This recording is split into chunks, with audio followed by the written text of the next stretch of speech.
Salut les Doves, j'espère que vous allez bien. Aujourd'hui, on va parler d'une équipe qui ne laisse personne indifférent, l'Olympique de Marseille. J'espère que vous êtes prêts. Allez, c'est parti.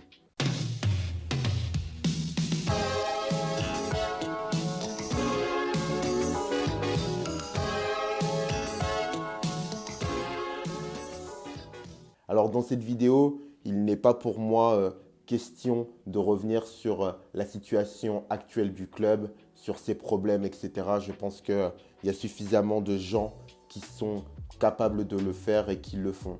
Moi, j'ai plutôt envie de prendre les choses un peu à contre-courant et de vous parler de ce que j'aime dans ce club, des choses qui m'ont marqué, des choses qui m'ont passionné. Quand j'étais petit, l'Olympique de Marseille, donc c'était dans les années 90-2000, l'Olympique de Marseille, c'était quelque chose d'exceptionnel. C'était un club avec une réelle identité, une marque de fabrique, un style on va dire que je représente, en tout cas que je symbolise par ce maillot-là.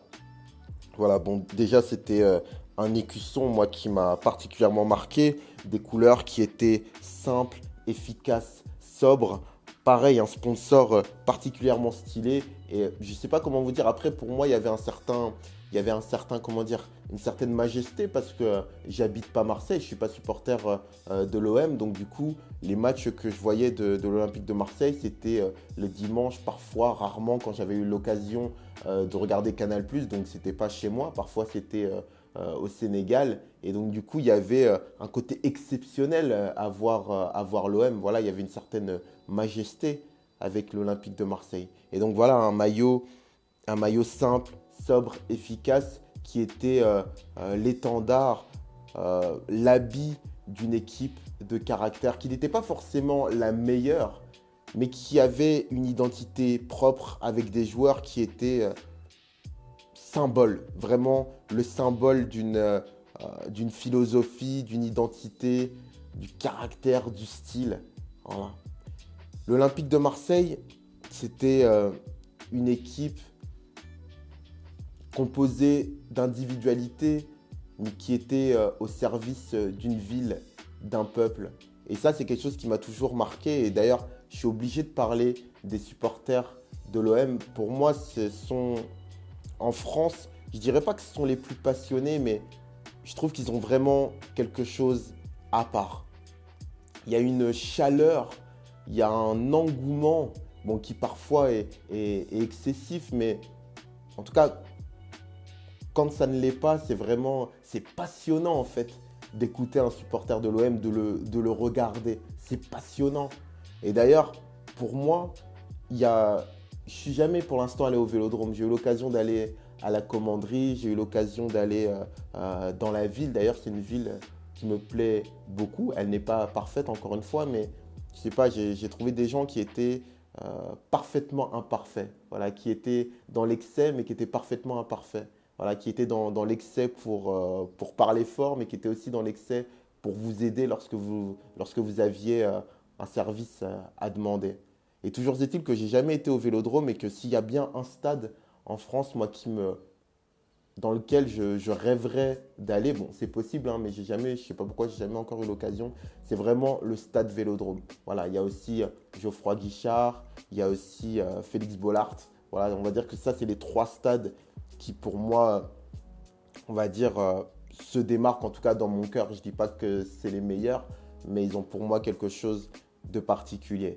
Et pour moi, l'OM, c'est avant tout les supporters et c'est le aux armes. Franchement, que tu sois supporter de l'OM ou non, ce chant, il ne peut pas te laisser indifférent. C'est pas possible.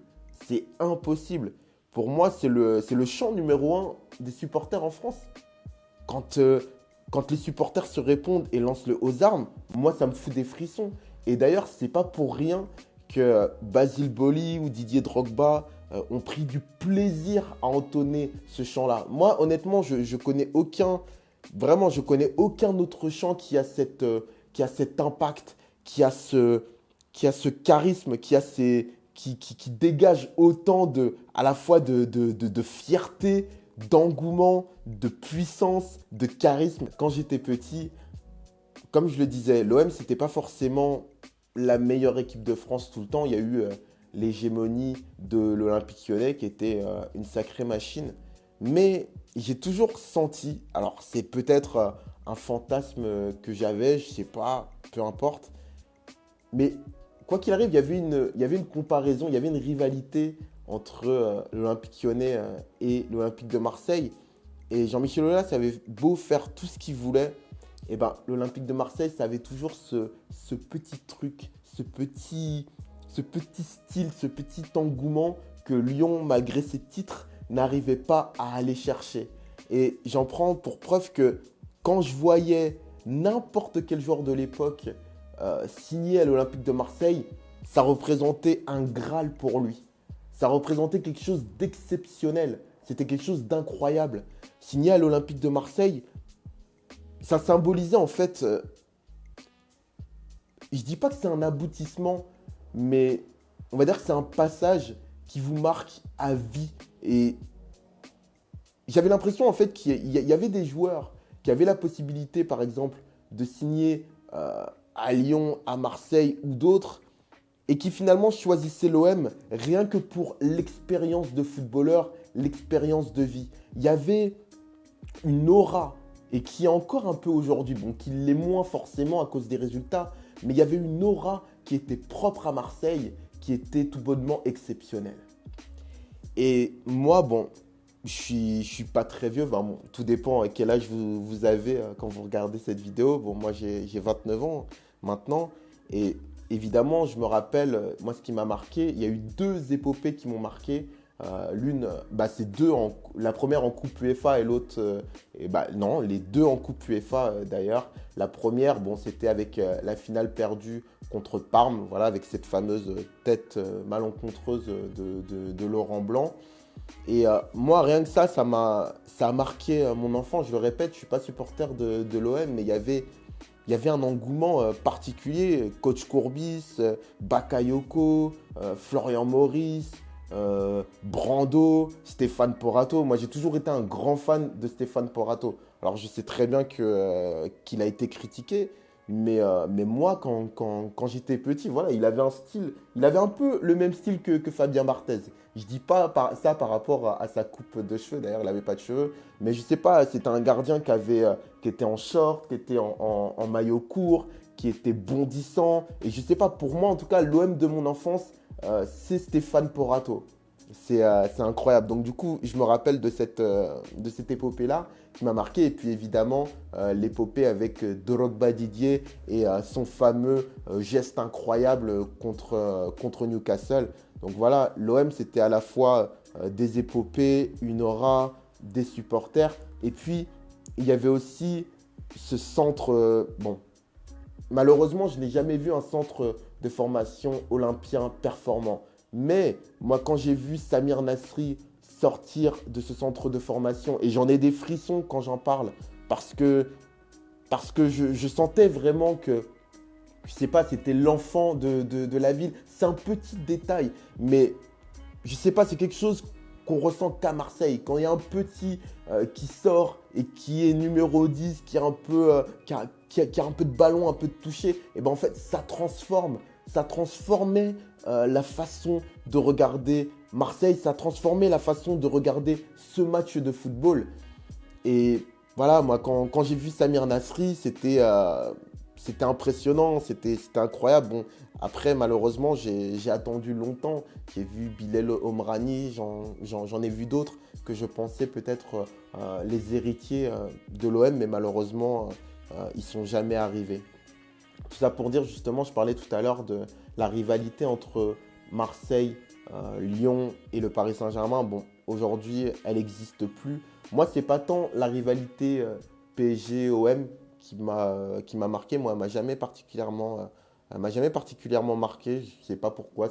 J'étais pas forcément passionné par cette rivalité. Mais en revanche, la rivalité, comme je le disais tout à l'heure, Marseille-Lyon, il y avait vraiment un truc. Et j'ai adoré le passage avec Pape Diouf. Parce que Pape Diouf, c'était pour moi le seul président à l'époque qui tenait tête véritablement à Jean-Michel Aulas, qui lui tenait tête, non seulement dans l'argumentaire, il n'avait pas peur il avait pas peur de l'affronter, et puis même au niveau des transferts, il y avait vraiment une réelle concurrence, et j'ai adoré vraiment la rivalité entre l'Olympique Lyonnais et l'Olympique de Marseille. Et je trouvais justement que Pape Diouf, il avait vraiment saisi ce que représentait Marseille. Il arrivait vraiment justement à mettre Jean-Michel Aulas sur le reculoir. Je dirais que c'est un peu la même chose le problème qu'a eu Lyon avec Saint-Etienne, c'est que à une certaine époque, en fait Jean-Michel Aulas, moi j'ai toujours regretté qu'il s'attaque justement au côté populaire, à l'aura que pouvait avoir aussi bien Saint-Etienne que Marseille, parce que pour moi c'était des combats perdus. Parce que quoi qu'il arrive, Lyon ne pouvait pas rivaliser concernant l'aura par rapport à Saint-Etienne ou à l'Olympique de Marseille. Donc voilà, j'ai vraiment bien aimé ce combat de chef entre Pape Diouf et Jean-Michel Aulas. Écoutez, c'était une vidéo qui était, je ne sais pas trop quel sens elle a, mais j'avais envie vraiment d'expliquer en quelques mots ce que représente l'OM pour moi, et envoyer peut-être le message aux supporters que, de toute façon, ils traversent des choses difficiles. Hein. Je pense que la douleur est présente. Mais simplement vous dire que vous avez un grand club qui a fait frissonner, qui m'a fait frissonner. Et ce petit quelque chose que vous avez en plus par rapport aux autres, il partira jamais. Je vous dis à bientôt. Et j'aimerais évidemment, avant ça, que vous me disiez dans les commentaires, que vous soyez supporter de l'OM ou non, quelque chose qui vous a marqué ou qui vous marque dans ce club de l'Olympique de Marseille. Et si vous avez des souvenirs, des bons souvenirs, n'hésitez pas à le mettre dans les commentaires. Je vous dis à bientôt les dofs, portez-vous bien, ciao. Eh les mecs, vous cognez sur des plus petits que vous? Hein? Ça a l'air vachement cool. Je peux jouer avec vous? Et s'il te plaît, tu peux me donner du feu? Ouais, tiens, voilà. Qui t'es, toi? Qui je suis? Je m'appelle Doraemon et je suis le boss de la bande de Santama.